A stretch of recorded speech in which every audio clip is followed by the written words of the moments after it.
Hello चुप की बोलो हेलो हेलो हेलो बोल की बोले छी अरे बोल ना की बोलो हम नहीं रहबा तोरा घर में आय तोरा बनी से की तोरा की बोलो तो के दिक्कत के तोर भाई बाप मैं रोज घिसेट कराय छो भाई बहन हमर भाई बाप तोरा से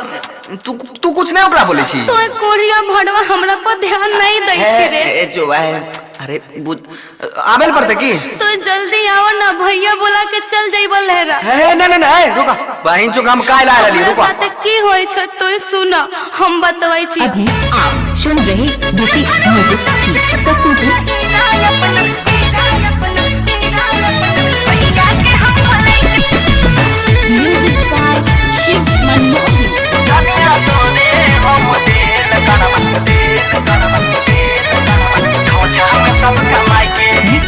बाय डीजे ओजे बाबू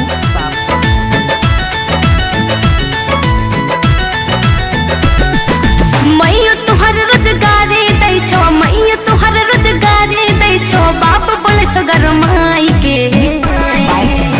हो सैया चल जइबो हो राजा चल जइबो हो सैया चल जइबो लहीरा अपना भैया के हम बोलै के हो सैया चल जइबो लहीरा अपना भैया के हम बोलै के सुनला बुढ़िया के मारा घर से दबारा बुढ़िया के मारा घर से दबारा रहा ढाठ जमाई के हे धनिया तोरे हम करे जा तोरे हम हे रानी तोरे हम देल करवा खौछा में सब कमाई के हे धनिया तोरे हम देल करवा खौछा में सब कमाई के ये रुपया के कोने मिलता है तू डरियो ना हम छिए हम देल करवा खौछा में सब कमाई के मिक्स बाय डीजे ओजे बाबू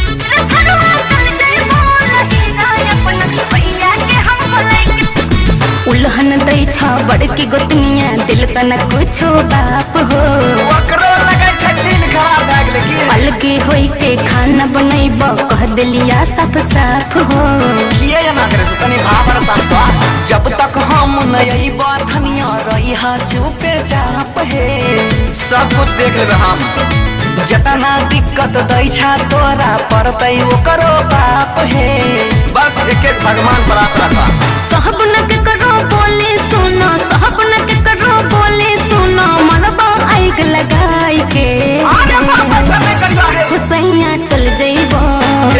राजा चल जइबो हुसैया चल जइबो लहीरा अपना भैया के हम बोलै के हुसैया चल जइबो लहीरा अपना भैया के हम बोलै के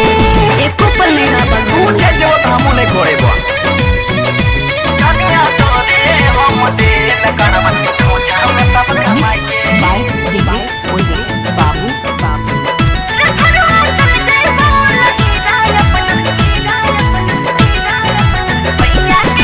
कहलो खून लाठी लेके हुले रह छोटका हो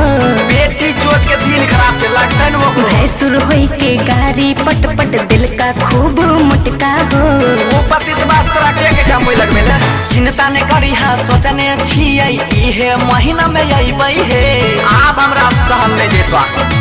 थरिया बर्तन खेत जमीन सब घर द्वार फरी अइबै हे कुछो ने कहै छी तोर मन बढ़ै छै कहै छ पर भासु न हो बंसी फैसला करतै मोनिस महिया लनी हो पंच बुलाई के मुखियो सब ओकरे छियै रे कोढ़िया चल जइबो रे मुनसा चल जइबो दिमाग खराब है रे भरवा चल जइबो लहीरा अपना भैया के हम बोलै के भरवा चल जइबो लहीरा अपना भैया के हम बोलै के समझले। अभी आप सुन रहे बीसी म्यूजिक की प्रस्तुति मिक्स बाय डीजे ओजे बाबू।